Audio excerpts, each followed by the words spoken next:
I've been so interested to do this conversation because it's such a relevant and fragilely balanced time in America with law enforcement and the relationship that law enforcement has right now with the public, with the population. Yes. On our show, as I think you know, we have this series we do called Behind the Badge. In the series Behind the Badge, we've gone New York to LA and places in between where we identify different departments and officers within a department and try and humanize the men and women that are behind the badge. We try to show who they are, introduce their families, show some of the really good things that they do. And I started doing that right when Ferguson happened. Right. Because I thought, why don't they ever show the good human side of these men and women? And I thought, I'm they. Why am I saying, why don't they do it? I got the number one platform. Why am I not doing it? So I started this program, and it has been one of the most successful programs that we've had across time. Wow. So people do want to know the information, but it doesn't seem to have gotten much better. We got damaged with some of these stories, and it doesn't seem to have gotten much better. Has it, or has it not gotten much better? Is there still tension? There's quite a bit of tension. No, it hadn't gotten better. It seems like when you get glimpses of it, where you think we're making progress, then you take 2 steps back. Every step forward, 2 steps back. It seems to be more entrenched and mirroring our politics and our, worldviews being so much in contrast, and police being on the front lines and wearing a uniform, easy to identify. And we're the only part of government that still makes house calls, if you think about it that way. So we're the face of government at the press of a button on your smartphone. So we can't avoid it as police officers. We can't pass your house when you need us, and we're extremely human like everyone else and flawed. So we make mistakes. And I like what you're talking about as far as it's such a complex issue.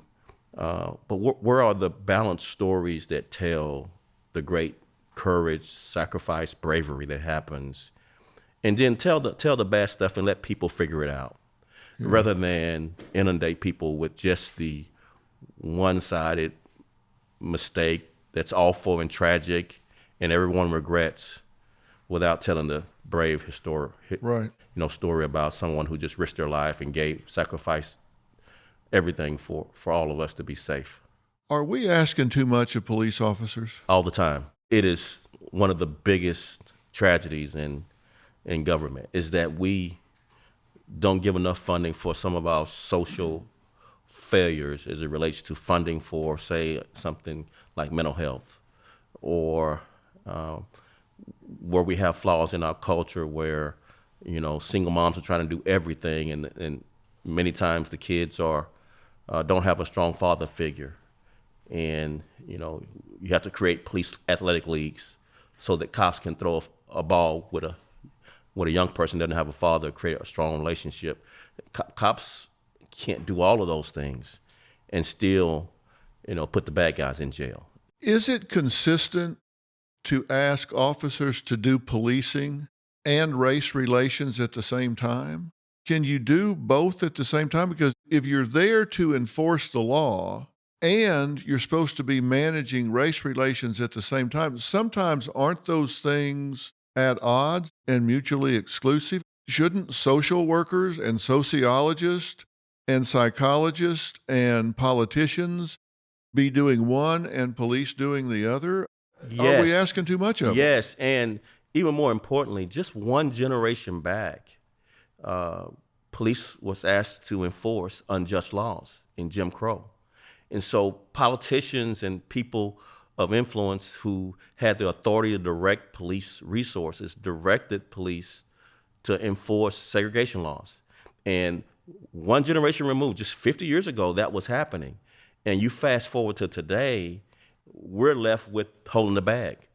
Everyone doesn't want to talk about race, and the police are left holding the bag and trying to figure out the complexities of racial dissension and divisiveness. Yeah, and when you're talking about one generation ago, when the police were charged with enforcing these unjust laws, that generation has raised up the current generation with the message of, these guys come in and crack heads. These guys come in and pull you off the restaurant stool. These guys come in and tell you you can't have equal rights. So they're your enemy. So the current generation has a justified chip on their shoulder. Then we send those officers in there and expect them to say, okay, we're going to smooth everything out and calm everything down. It just seems to me that we're asking too much of the men and women in uniform to do that when somebody else ought to be doing that, and you can't do that if you don't fund it.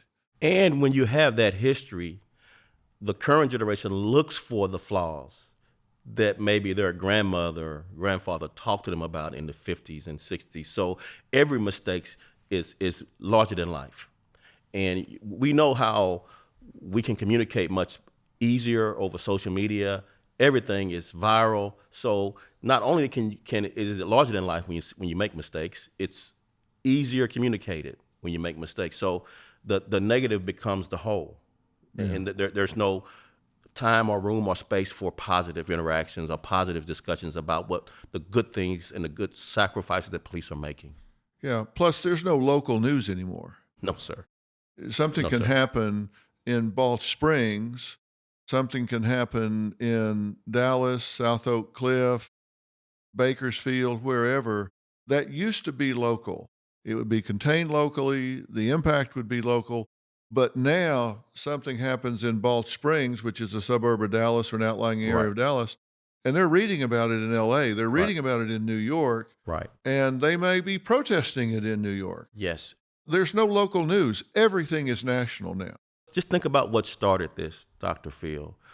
Ferguson, Missouri really was the match that lit this whole movement, this idea of police are negative, racist, bad. Ferguson, Missouri Police Department is 50 officers. 50 officers. They defined a profession. There's 18,000 police departments, over 900,000 cops in this country, but a 50-officer police department defined policing. And we're still digging ourselves from what happened in Ferguson, out of what happened in Ferguson, Missouri. 50 officers. And with a department that size, I mean, let's face it, it's based on their budgets. It's based on their tax base. It's based on their budget. Their training just simply may not be what you would have in LA, Dallas, Philadelphia, Chicago, somewhere else. And I've dealt with some of the small police departments in stories that we've done on the show where they catch a murder case. They've never done a murder case. Right. And so they have no idea if there's been an abduction and a murder. They've never worked a murder case. They don't know how to preserve the crime scene. And it's not that they're incompetent. They just have never had the training on how to do those things. I agree completely with that. But in addition to this, it's exactly what you mentioned before about race. Politicians in Ferguson, Missouri set up that conflict. They were ticketing the poor people in that city to raise funds for their projects and budgets. That it was a speed trap. You wrote poor people tickets, knew they couldn't pay it. It go into warrants. They double fine you, triple fine you. This is, and then the conflict is created. And then you send police in to try to make everything safe. And what happens?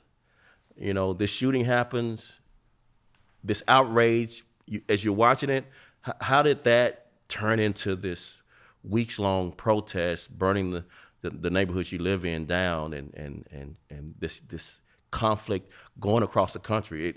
I think that, again, there's a lot of people in our government that need to take a little bit more responsibility in resolving issues. And at some point, as a country, we are going to have to deal with this racial discussion and not put it on the backs of police officers to solve. But what do you say to the populace when what you said is the policy where they say, all right, we're ticketing poor people knowing they can't pay. Right. And then when they default, the fine doubles. And so there's a warrant. Right. And now you're triple. So you may have a $45 fine that becomes a $90 fine that now becomes $145 or $150, or it may jump up to $200, whatever it is, with the warrant and the court cost. So now somebody's going in to get them. Right. And the officer is the face of government. You think the officer made that policy. No, the officer is just enforcing the law. Somebody just hands the officer the warrant. Yes, that's right. And they have to execute the warrant just like the officer before had to execute the Jim Crow law. Yes, yes, sir. There's some parallels here in all of this. It kind of is a Jim Crow law. Yes. On poor people. Right. It's much more class than it is race. The poor don't have advocates. Yeah. They can't afford a lawyer. They can't afford to defend themselves in our bureaucracies. They don't know the system. And so they're easily manipulated in some of our systems, particularly the smaller government, but I wouldn't excuse larger governments. The current bail system has been shown to be something that, again, preys on the poor because you can't afford some of the things that are required in the court system. So, again, because officers are the face of government, we bear the burden of some of the deficiencies in our government. I've talked to some of these poor folks that are really struggling to get by. Yep. They've been caught up in this mill where they get ticketed or fined for the most ridiculous non-infraction, but I mean, it is some technical violation. At that point, there's no way out. Right. There's no way out. They're going to get tripled and doubled, taken to jail. Once they get in, there's no way out. It's like you owe your soul to the company store. Yes. There's no way out. It's like indentured servitude. Right.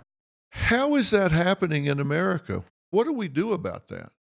Well, again, this is such a complex issue, but I think if you look at the root causes of some of our problems, I think you start with poverty, you start with access to a quality education, and then you start with access to adequate health care. You wrap those three together, now you're dealing with our problem. And then you look at the funding for that. It is particularly in some parts of the country where very little funding for mental health, very little funding for some of our schools, almost second-rate education. If you can afford a private school, you're not going to send your kid to the public school. Right. It's just not going to happen. And so that just tells the story of really the life of a person who's poor growing up in this country. I grew up poor. I can talk about this because I grew up poor. Your mother tells you have to work twice as hard to have the same opportunities, and that's instilled in me. I just show up early, work twice as hard. Always do your best. Don't make excuses. So again, those are some things that are so complex and wrapped in our society that are on the backs of police officers going into these environments. And you come into the home of someone who's poor to enforce the law. You can't even get to enforcing the law without interacting with all these other problems that these people have. But you have to enforce the law. And you're left with a no-win situation. And I think the average rookie cop, their lives just change overnight. They come in with this worldview, I'm going to save the world, and man, the world just rolls them over. And you struggle as leaders in the profession to prevent them from being so callous and hard to maintain their sensibility and their positive worldview. But it's difficult when you're answering 911 call after another, seeing these hopeless situations, these people in poverty, and you're there to enforce the law, which oftentimes makes it worse, particularly low-level crimes. When you're Right. enforcing the low-level crimes like, marijuana and just kind of low-level warrants for tickets, people go to jail for that, and they can't pay the rent when they're in jail. Right. I'm really wondering if a lot of officers today will watch something happen, even a violent crime or maybe a burglary or something, and it might involve a minority, and they just say, I'm just going to drive on by because this is trouble I don't want. Right. So as a result, the very neighborhoods that they're supposed to protect, which may be African-American neighborhoods. It may be where they live. It may be the very people that they grew up doing business with, going to school with, but they're just simply saying, this is trouble I don't want because I don't want to be a headline. I don't want to be accused of being a racist. I don't want to be accused of being unjust. Why take the risk? Is that happening? Man, I could tell you're talking about something that continues to amaze me. I've seen cops come to work days after events happen where another cop in another part of the country has gone viral because they've done something wrong and protest, and I come to work thinking, man, I'm gonna lose some cops. It's gonna be half room full of people coming to work, and the room is full of people. They're ready to go to work, and they get a call where they know they're gonna risk their life answering that call, and they go. It's hard to explain that dynamic. I need a psychologist or psychiatrist to explain this dynamic. And the same cops will run toward bullets for a person of a different race that may have just protested them or said something ugly about the profession. And the cops do that without a second thought. It's some amazing people in law enforcement today. Mm-hmm. The young person coming to put in an application today are some of the most amazing young people. It's the hope for America that people still want to do this job and still want to risk their lives for people maybe that are not as appreciative as they should be. It's amazing. I can't explain it. Well, they're sure not doing it for the money. No, sir. Because you're not going to get rich. Yes, sir. Average cop salary is $60,000 a year to risk your life. What percentage of them have to take second jobs? They all do. I worked second jobs for 20 years to give my family a decent living. Most work overtime, right? Second jobs. They work too many hours. That is absolutely true. They go work security or work at the mall or go work nights guarding something or right. Some other unrelated job, but they have to work another job. We talked about your having Steve Harvey as a friend. He had a club here in Dallas when he first started in comedy. I was in the parking lot working security at his club. Is that right? When I was a rookie cop. Yeah. And afterwards I would go in and I said, man, you're going to be famous one day when I was a rookie cop back in the 80s. Wow. Yeah. But you have to work second jobs to make ends meet, to give your family a chance at life. But you had passed law enforcement by. You had gone to college. I had. You were in, what, your second, third year? I was in my third year. And doing well, moving on. I really was. I was at University of Texas at Austin. I had gotten an academic scholarship, grants, and financial aid to go. One of the best schools in Texas. First in my family to go to college. I was going to help get the family out of poverty. And I'm a junior.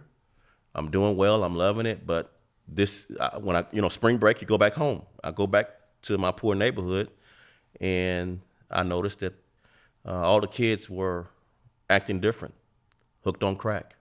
It's the beginnings of the crack cocaine epidemic. All my friends that didn't go to school like I had, and they experimented with crack cocaine. So crack was taking over then. Back in 1982, 83. So this was 82 and 83? Yes, sir. Mm-hmm. All right. So your friends, you were seeing them on the street corners. Yep.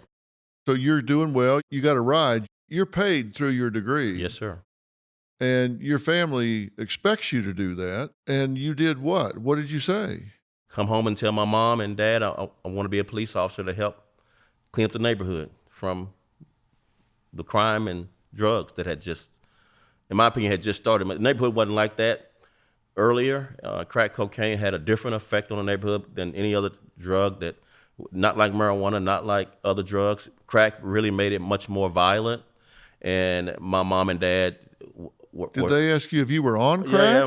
Yeah. They were so disappointed, especially my father was so disappointed. Thought it was the wrong thing. Had that 1950s worldview of policing. Right. Mistreating them. My mom was born in 1940. My dad was born in 1939. So as teenagers, it was separate but equal, and the police enforced that. Back of the bus, not at the lunch counter, all that. So they had the most negative view of police and asked me why you want to be a part of that. And, I'm 20 years old when I'm talking to them about it. So I want to say the world, I tell them I can change all that I would change all that. But I thought that just little old me could have an impact on all that, but especially on the drug epidemic, especially. So you stuck with it, and you stopped college right then. I did. You stayed right then and went to the police academy. I went down to police headquarters, filled in an application in my blue jeans, secondhand blue jeans, and third-hand shirt, and afro. And the secretary looked at me, Dr. Phil, this is no joke. I'm filling out the application. I hand it to her. She looks at me, said, "We're not going to hire you." She tells me, "We're not going to hire you." And I said, "Well, ma'am, take my application anyway. I'm going to sit right here, and I want to go through the process." And they hired me. And fast forward 25 years, that same secretary retires, and I'm the police chief. Secretary? And I hand her retirement plaque. So. Did she remember that? No, but I did. Did you remind her? It motivated me. I'm going to show you. You know, I came from one of those families and neighborhoods where you're not going to tell me that you're better than me, because I'm going to show you that you're not. I actually stood there standing with her plaque, smiling, saying, "Thank you for motivating me. Otherwise, I would have walked away." Did you remind her that? No, I didn't. It was a good day that day. It became my own little secret. It was one of those days through all the stuff you got to go through as chief. That was a pretty good day. She reminded you to hang in. That's great. Yeah. Yeah, I cleared my calendar for that retirement. Yeah, I'll bet you did. Now, you married a police officer. I did, an undercover narcotics detective. Undercover. We've been married for 22 years now. Was she superior to you at the time? No, she was not. So we had to keep it on the down low a little bit. We couldn't let people know. I was in SWAT as a sergeant, and she was an undercover narcotics detective. She's originally from New York, so she's a fast talker. She can as an undercover, she could buy dope from anybody. She could convince people that she was a user. Easy. Very attractive woman. She would actually get the warrants, the narcotics warrants, for my SWAT unit to execute, to serve those warrants on these very, very dangerous folks. It was love at first sight. It really was. How long had you been on the force? I had been on the force about 12 years, and she was my second marriage. You were in SWAT, and you've been in virtually every job in the police department, every assignment. Right? I've had quite a journey in policing. I've been in every assignment: internal affairs, crime scene, CSI. I've been a detective. I enjoyed the SWAT years probably the most. But when you got to be chief, the thing that I have noticed in studying you would move from one job to another job, but you just took the prior job with you to the next job, because Yes, when you got to be chief, you continued to do all the jobs you had done before. Yes, sir. You would go ride traffic. You would show up at crime scenes. You did everything you had ever done along the way, right? I just couldn't. I wasn't a pencil pusher type person.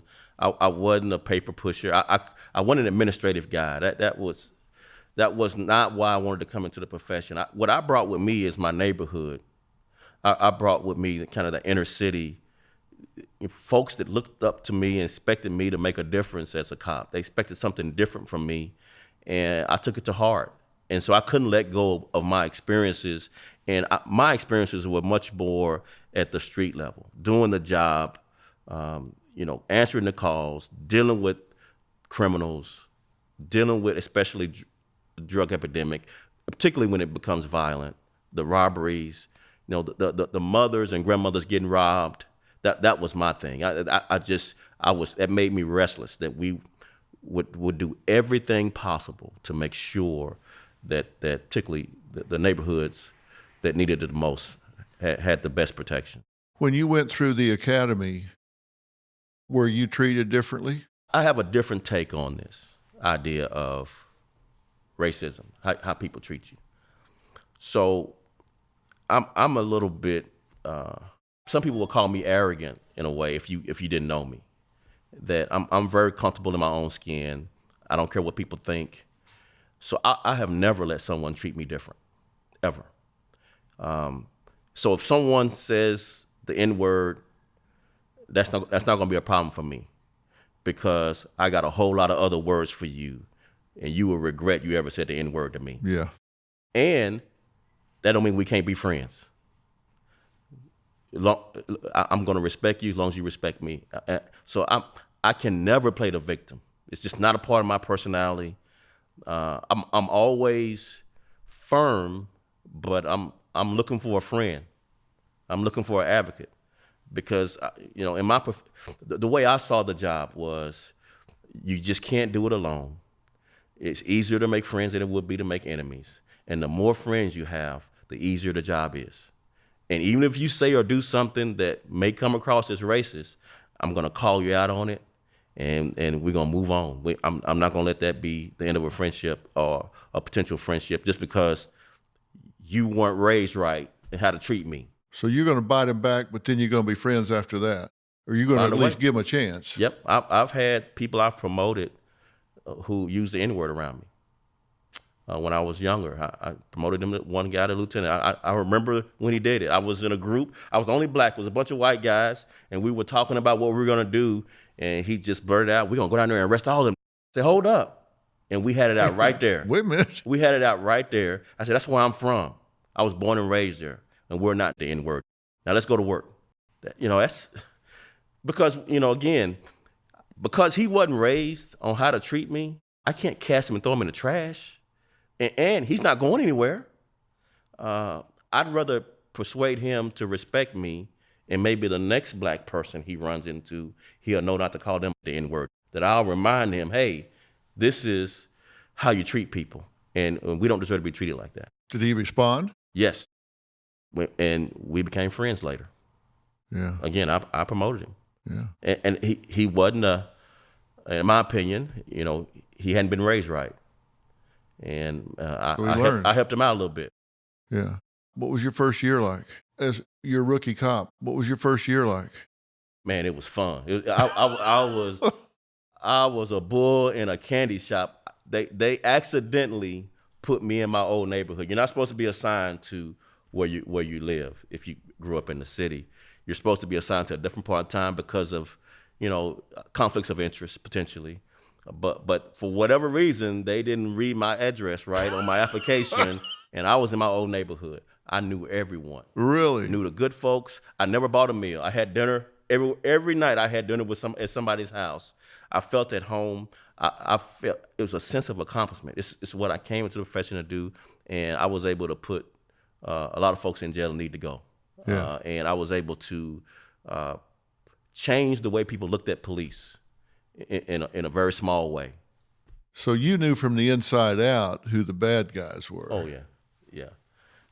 There's some people I put in jail. Their mothers say, "Thank you so much." They sick, this son hooked on drugs, stealing from his own mom, and she couldn't handle him physically. Try to kick him out of the house. He come back. They need your help, and jail for some people is like the rock bottom last resort thing that happens to you. It is not a life sentence for the most part, but some of these mothers can't do anything else with some of these kids, and they need police to put some handcuffs on them and take them away. You told me a story I'll never forget.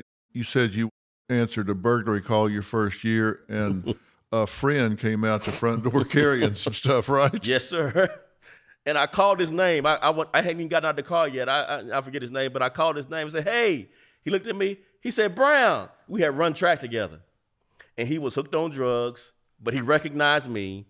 He was stealing for the fact. And I said, "Hey, man, put that down." He gets down into a track running stand, Dr. Phil. He said, "Let me see if you still got it, Brown." He takes off in a full sprint. And I'm looking like, can you believe this? A lot of cursing. But I take off running. We run for like a football field, 300 yards or so, and I catch him, handcuff him. He's laughing the whole time. I said, "Man, are you crazy?" He said, "Man, you still got it, don't you?" I said, "I'm done." Oh, man. I said, "You can't, nobody believe this story." But yeah, that was one of my first So you put arrests. him in jail. Put him in jail for burglary.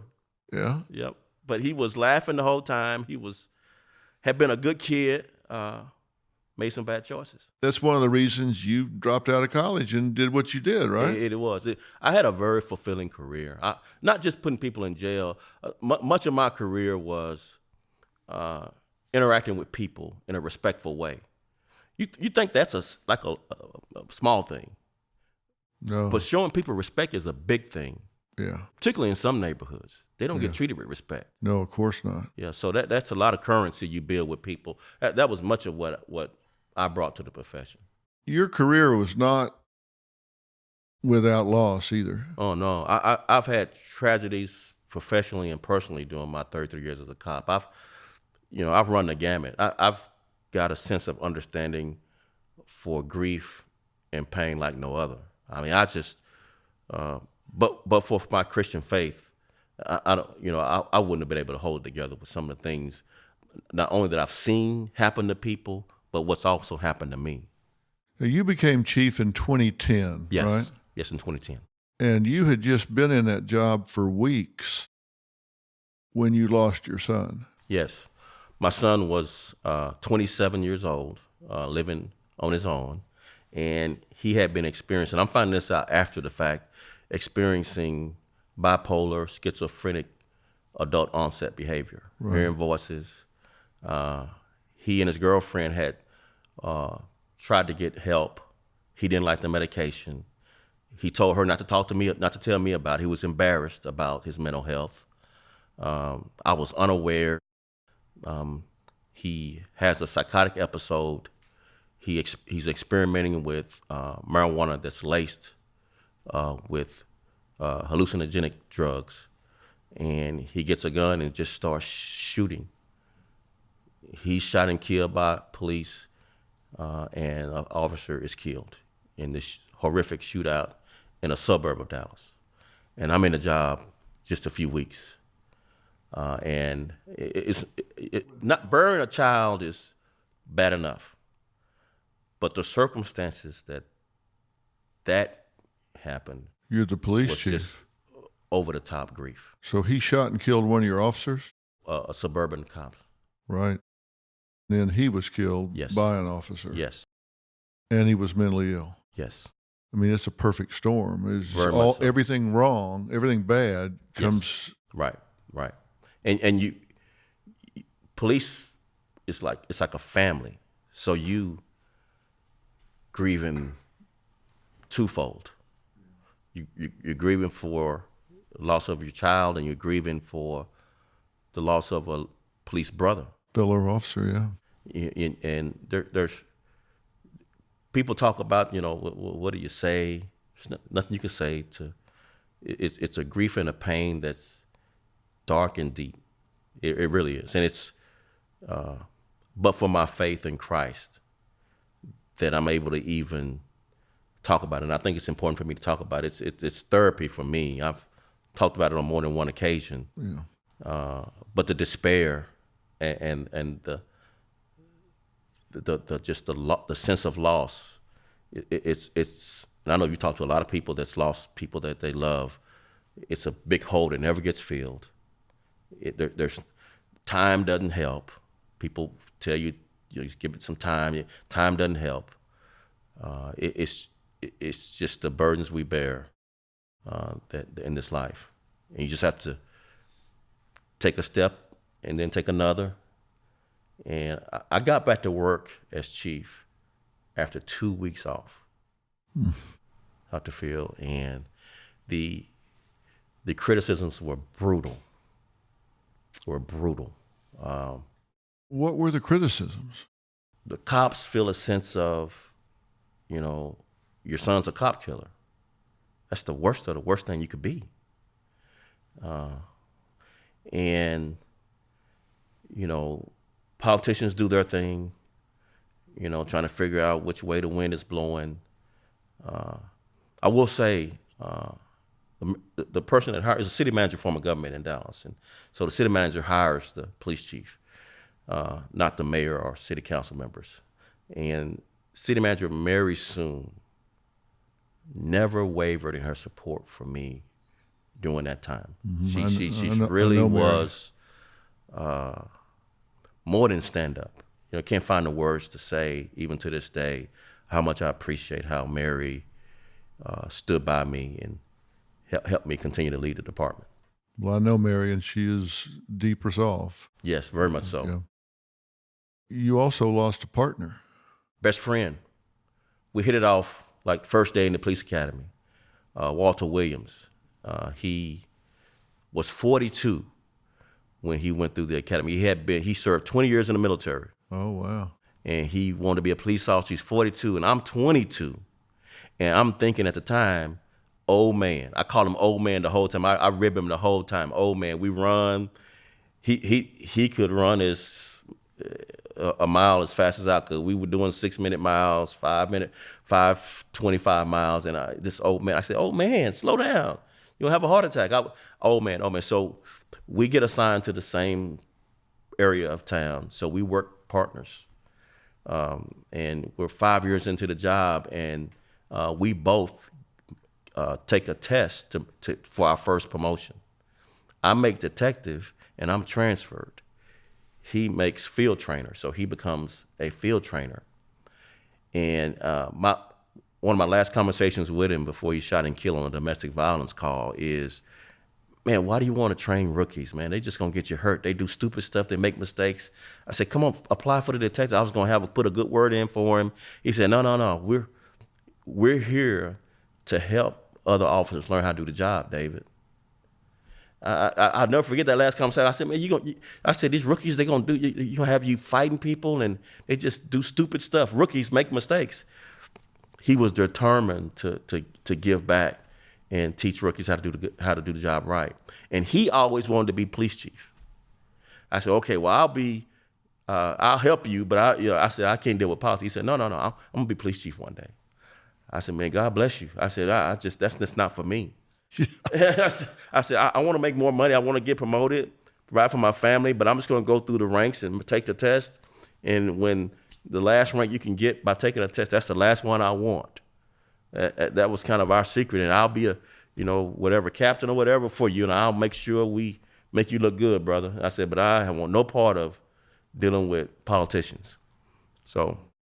Well, that had to be a terrible loss. Oh, my God. I couldn't go to the hospital when he was shot. He didn't die immediately. And his wife at the time told me, could I go home to their home and just sit with their kids? And he had 3 kids. And I was 26 at the time, and set up all night with his son and daughter and young teenager and a young child, trying to give them hope that he might pull through. And he passed away that night, and I grew up that day. I went from 26 to about 46. And of course, you did become chief in 2010, and you obviously you got white officers, Hispanic officers, right. Black officers. Right. 20 reporters needing a story every day. Yeah. Always looking for something, right? Every day. And you did a lot of controversial things. I did. But one of the things you were always very outspoken about was reducing police violence. Yes. Which seems a bit of a contradiction because your favorite thing was SWAT. Yes. And you came from SWAT. I've got friends on Dallas SWAT, and they have T-shirts that say you can run, but you'll just die tired. I mean, it's like they get called when things get bad, right? That's right. And I have a lot of that in me. At the same time, it's in contrast to this is a profession, and people in this city expect us to protect them. But you did things like fighting drug dealers. You would just park a cop on the corner where the drug dealers made their living, right, and just park them there till it just dried up and they went away. That's right. Yeah. Why doesn't everybody do that? It makes the police officer visible. It drives the drug dealers out. And I know they say they're just going to move to another corner, but then so can you. Right, exactly. I tried to do some things. Common sense ain't so common. in a lot of professions, and ours is no exception. Law enforcement, no exception. So I did some very kind of common sense things that you would think most people would try, and some people do. I don't want to put out that I'm smarter than everybody else in the profession. That's not the case at all. Actually, I made a lot of mistakes in the profession, but I really tried to engage the community in ways when there wasn't a crisis that built some currency when I thought we would need it later, and when we did have a mistake or something that happened. I really tried to do things that built relationships, and it was in contrast to let's arrest them all and let God sort them out, because that's I have a lot of that in me too. But I'm thankful that the part of me that really wants to build relationships wins a lot of arguments. You have this multiracial department Yes. that you're running as a black police chief. How much did your 11-year-old friend have to do with where you wound up being colorblind? Everything. It's amazing. Talk about that. It's amazing. Every time I talk about that, I'm amazed at this story. So I'm in the first group of kids in the Dallas Independent School District that are bused during desegregation in 1971. I'm in 6th grade. And I'm going to an all-black elementary school in 6th grade, and Judge Barefoot Sanders orders Dallas Independent School District to desegregate its schools. And overnight, the next school year, instead of the school I used to walk to, I'm bused on the other side of town to Mark Twain Elementary, all-white school. Just a handful of blacks. And Dr. Phil, I'm not exaggerating. No one spoke to me for 3 months. I'm walking in the hallways like I'm invisible. No one spoke to me for 3 months. And I hate it. I hate going to school. It's starting to shape my view of whites. I hadn't grown up around whites, and my school had all black teachers. So this is my experience for 3 months, that no one's speaking to me. I raise my hand to answer a question, the teacher never calls on me. None of the white kids speak to me. And one day I'm walking out of the school to get on the bus to go home. The most popular white kid in school, his name is Mike Schillenberg, says, "Hey, David, you want to come to my house for dinner?" Just out of the blue. Knew my name. First person that spoke to me. I stop. The bus takes off. I turn around. And let me try to describe Mike Schillenberg. Mike Schillenberg is a 6th grade, 11-year-old Brad Pitt looking guy. I mean, all the guys look up to him in 6th grade, and all the girls love Mike Schillenberg. Popular, good looking, blonde hair, blue eye. I mean, just picture perfect. And I turned, I said, yeah. Who's gonna turn down Brad Pitt for dinner? So I'm going, And so load me up. Huh? yeah, let's go. And we walk, and I'm walking with it. And I'm thinking, first thing I'm thinking is, at 11-year-old, man, white people should eat dinner early, because it's like 3 o'clock, and my mom ain't gonna cook till 7. So that's the first thing, is that dinner gonna be ready when you get home, Mike. And we walk in. His mother calls him to the kitchen. He hadn't told her he was gonna invite me over for dinner. And they're going back and forth, whispering in the kitchen about this. And I'm sitting on the plastic furniture. You know how they wrap the furniture in plastic in the 70s? And I'm thinking, man, I'm about to get uninvited to dinner. I'm feeling like Sidney Poitier, but I'm trying to walk out the front door. I said, man, I'm not going to get embarrassed and get kicked out of the house. So, but before I got to the door, his mom comes out with 2 pot pies.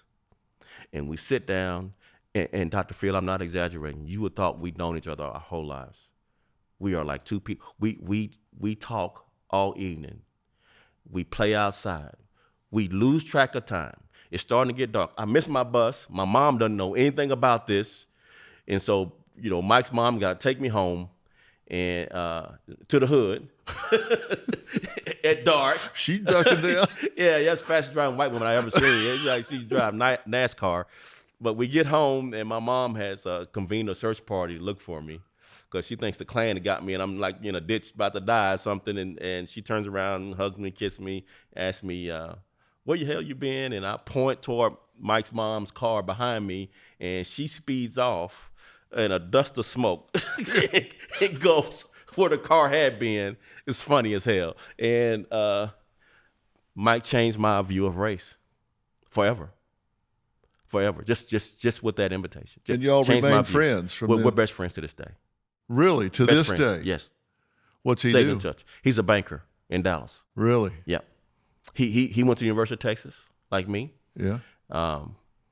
And I'll never get sucked into first being a victim, because you're not going to treat me second class. You're just not going to do it. Or, having someone else feel the same way because they wasn't raised right. Yeah. Maybe I need to teach you a little bit about brothers. Well, isn't it something how that happened when you're 11 years old and it influences who you are as a police chief in one of the biggest cities in America? Yes, and especially through crisis moments. That having that lens of a young white person treating me with respect is revealed during crisis moments, much more than any other time. Well, I have to ask you about crisis moments. It's 2016, and 5 officers are killed, 12 are attacked, 5 are killed, 9 are injured. 2 civilians, yeah. Plus civilians. And that put the United States of America on the brink of anarchy. Yes, sir.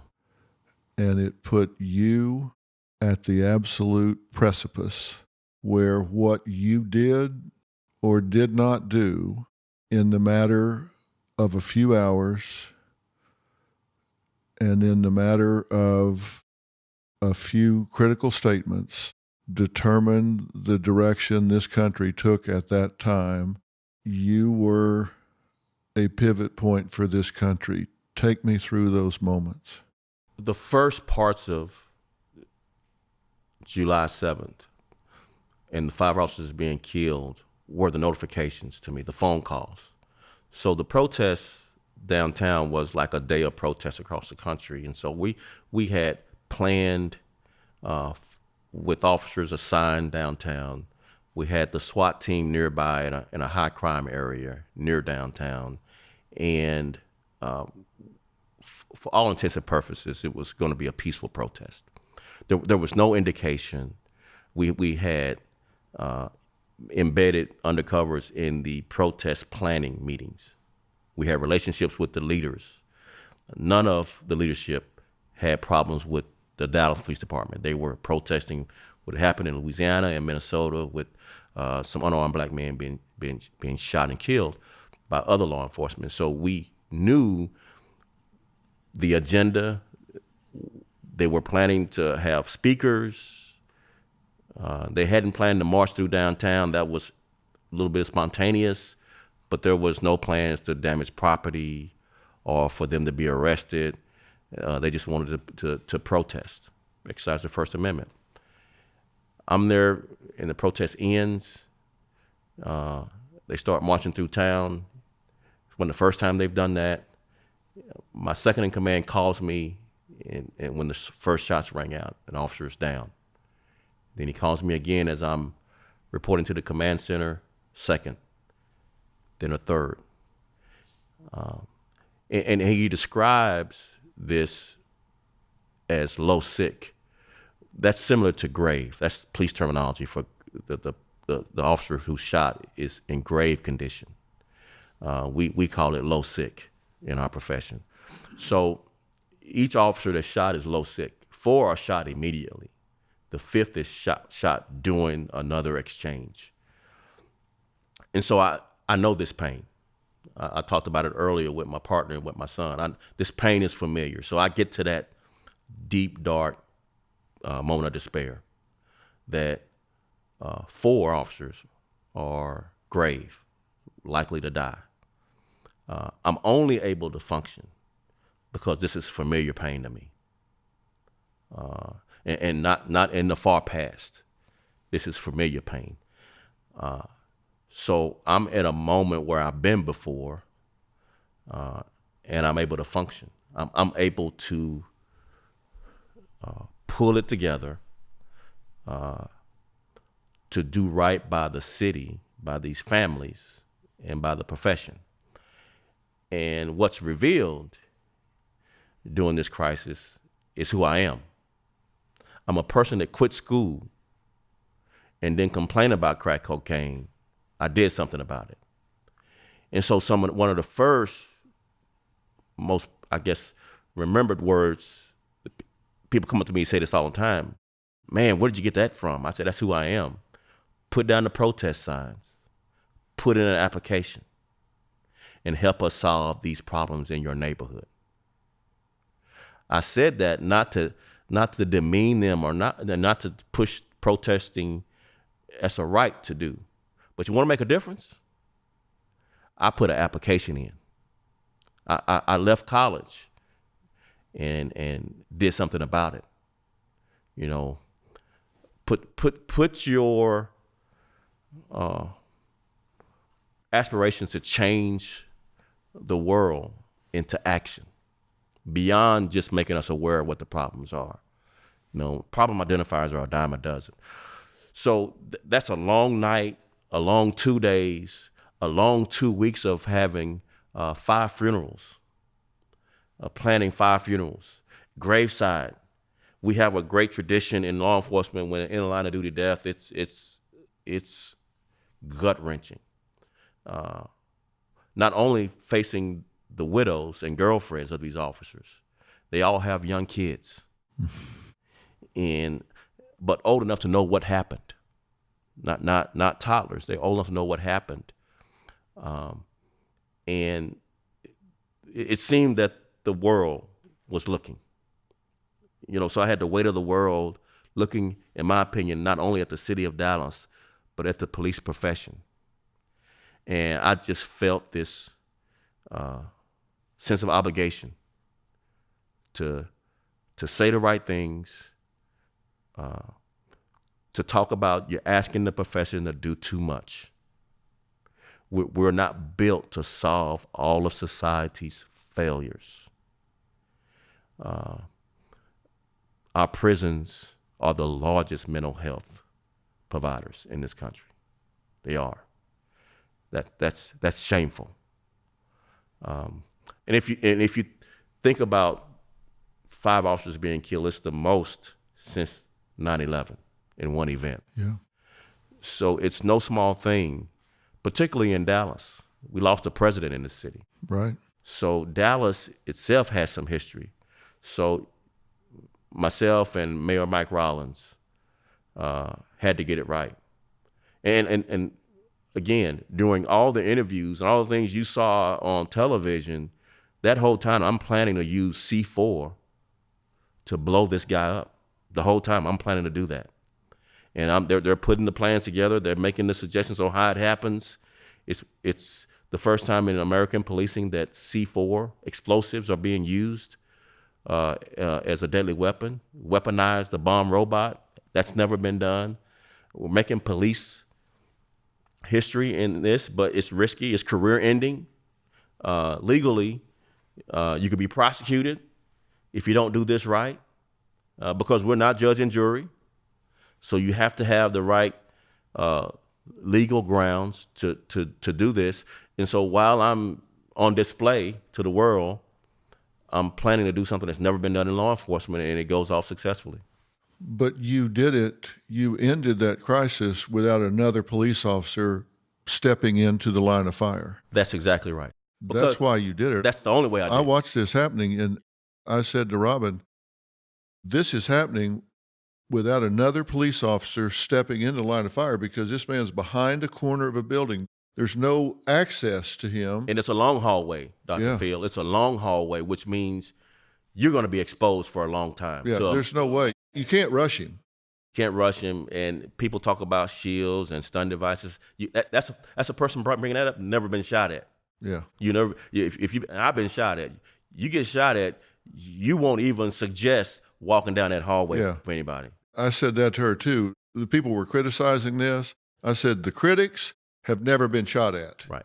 The critics have never been behind a shield rushing somebody Right. with a high-powered rifle. Right. But because being behind the shield when bullets are bouncing off of it. Yeah, that looks good in the movies. Only in the movies. Yeah. Because your legs are exposed, your elbows are exposed. Somebody got to flank the shield with a gun and expose half their body. I've done that. I've done all that. I brought that job with me from SWAT. I knew that wasn't a good option to use. Yeah. This was the only option. I thought it was brilliant. And I would do it again. I thought it was brilliant. I would. Given the same circumstances, I would do it again. Yeah. And it worked. Thank God it worked. Yes, sir. He was neutralized. Nice way of saying killed. Right. But no other officer was put in jeopardy. Right. And we can get another robot. Yes, sir. Yeah. But again, it's a tough, thankless job. But a cop came to work tonight, regardless of those circumstances, and is willing to risk their life. That's the amazing thing about this country. It is amazing. Do you have a strategy, a philosophy for school shootings? Should there be armed guards at the schools? Should the teachers be armed? What is the solution? How do we combat this? I've been discussing this with a couple of independent school district police chiefs recently. So I got a lot of information about this. It's multifaceted solution, more than one solution. Number one, our schools need to have a different structure. And what I mean by that, we need to put the money into bulletproof glass for our classrooms, including the doors, and make those safe rooms that you just can't shoot through. We need to have limited access to our schools. Our schools have 20, 30 doors where you can come off the street and walk in anywhere. Need to have limited access to our schools. We need to have a system to communicate to the staff when we have an incident. In many of our school shootings, one area of the school didn't even know what was happening compared to the other side of the school. The old intercom system just is not 21st century solution to this complex problem. You know, when we had the intercom system, they never would have imagined school shootings when that was created. Next is a touchy subject, but I've mentioned it before. We need to be able to, through primary care for our young people, identify mental health and have access to quality mental health for our young people. Not that mental health equals school shooting. That's not what I'm saying. I'm saying early identification can lead to mitigating it evolving to a violent circumstance. That's what I mean. We know in profiling that with leakage, 80-some% of these shooters tell somebody what they're going to do and when they're going to do it before they do it. Right. And 60-some-odd% tell 2 or more people what they're going to do and when they do it before they do it. Right. The Parkland shooting is case study Exhibit A. Time and time again, they write manifestos. They tell people, don't go to school today. I'm going to do this. They do that. People fear becoming a big brother society. It's not a big brother society if you go to someone in authority. Telling is not tattling. If a kid is told that somebody is going to do an act of violence and they go to someone in authority, someone in responsibility, and report that, they're saving the shooter's life. Right. They're saving the children's lives at school because if the shooter is stopped, then his life is not ruined. Right. And then all the people that he's going to shoot's lives are saved as well. That's not a big brother society. It's not. That's actually saying this is a person in pain. This is a sick person that needs help, and I think they're serious. And I think the last step is probably the most difficult for our country right now is we need to give, through our legal system, judges the authority to issue warrants to confiscate guns when those circumstances exist. That you make the case for it, and if the parents own guns, they got to give them up under a judge's order. If Uncle Johnny has a gun, we need to know what the family circumstances are and bring that to a judge and be able to confiscate some of these guns in the circumstances where someone has threatened and there's a mental health issue. Mental health and access to guns is a bad recipe.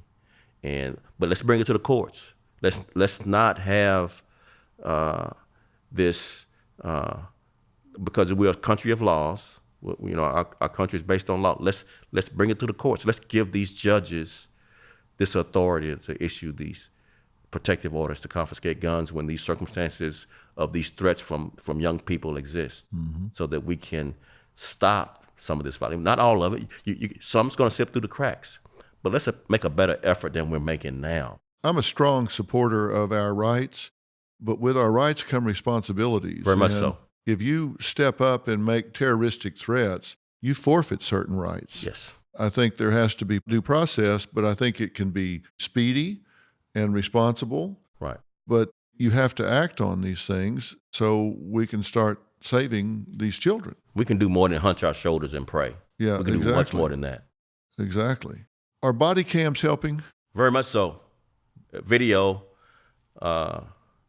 is not a silver bullet to accountability, but video is evidence, not just of mistakes that happen, but also of very brave behavior. I think there's two sides to a video.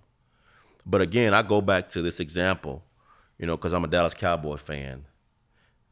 When Dez Bryant makes this catch in the Green Bay playoff game, all the Dallas fans see it from every angle on video, and we say it's a catch.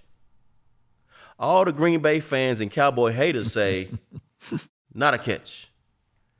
And NFL video is better than police body cam video. Right. So again, video is evidence, but it doesn't take away the responsibility or accountability for people in authority to hold people accountable.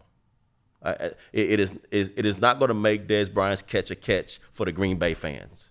Yeah, but it is evidence. Very much so. I always say no matter how flat you make a pancake, it's got two sides, but sometimes those sides are dramatically different. They are. When you're talking about whether somebody's running towards you or away from you, that can make a big difference. Very much so. Yes. I can tell you, if I was a police officer, I would never go on the job without a body cam. That's right.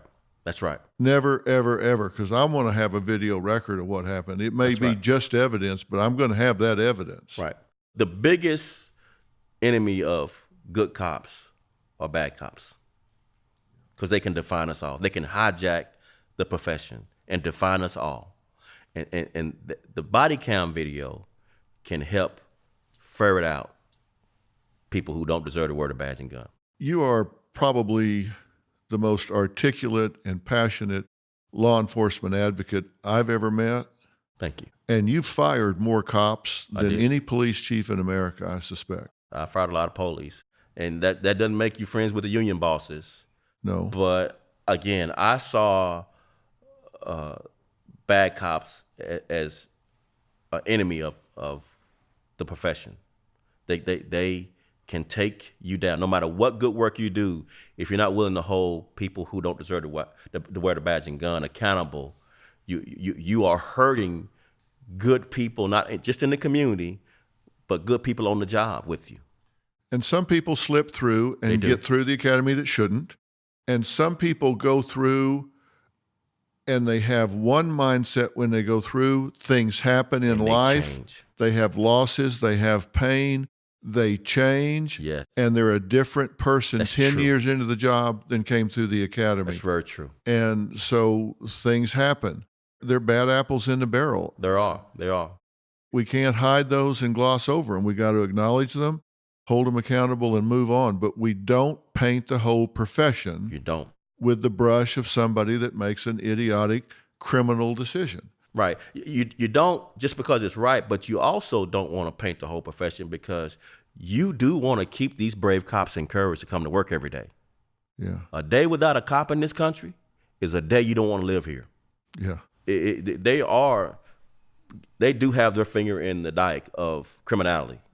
that but for their willingness to sacrifice their lives, criminals wouldn't have a second thought in coming to all our homes and killing us, raping us, human trafficking our young people, our young women.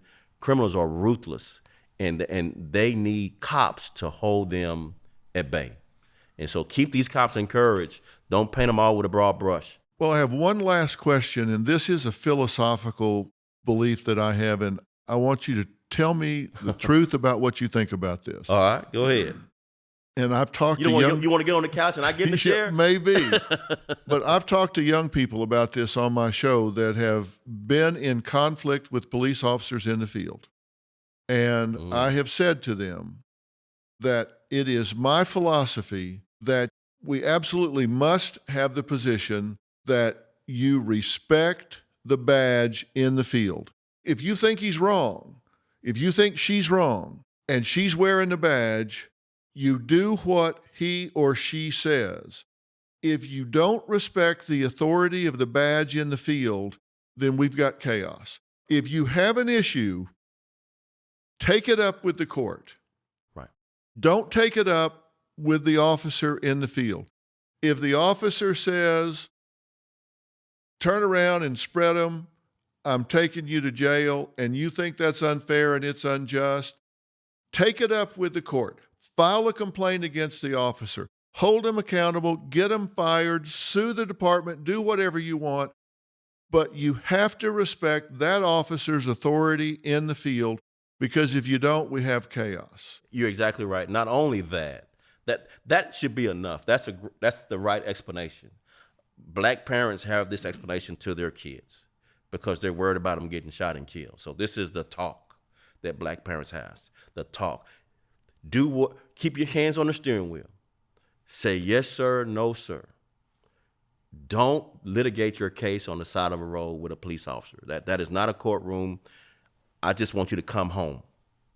Don't ever fight the police. The police have to win every fight. Every fight. Because if an officer loses a fight, they lose their gun. If they lose their gun, they lose their life. So when you throw a punch at an officer, the officer is thinking, you're about to take my gun if you win this fight. So that an officer is fighting for their life in every fight. You may be fighting to get away or fighting because your manhood got bruised. That cop is fighting as if you're going to take his gun if he loses the fight. Right. So it is a deadly force fight. So don't let it escalate to that. And then sue the department.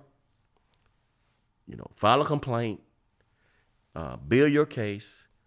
Exercise your First Amendment right if you want to protest at police headquarters every day until the complaint is heard. But don't get to the point where you're arguing with that cop on the side of the road. It escalates to a punch being thrown, and now you're in a deadly force confrontation with a cop. And it would be chaos if we all got to the point where we're on the side of the road with cops litigating our case. It would be chaos in this country. We're a nation of laws. I understand why black parents say that loud and say it long to their children, but I've said it to mine as well. I want you to come home. Argue your case before the judge. Yes. Don't argue your case with the officer. Yes. Because, frankly, they're not equipped to deal with it anyway. Nope. They got the badge. They're going to win this round. They may lose the next one badly, but they're going to win this one. Yep. Give them this one. Right. And the way to get cops that don't respect you or that violate the law, the best way to get them is to file complaints, because if they're a bad cop, they have other complaints. Yeah. And it gives the police chief ammunition to fire him. So by litigating it and getting into a fight or whatever it happens on the side of the road, you're actually defeating the way to get the cop out of the profession. You're giving the cop the opportunity to say you resisted arrest. Don't play into a bad cop's hand by allowing him to say you resisted arrest. Well, Chief, July 6th of 2016, you were a Dallas police chief. July 7th, 2016, you became America's police chief. Thank you so much. we appreciate you, and we always will. That was a turning point in our country, and you stepped up, and we appreciate you. Thank you so much, Dr. Phil.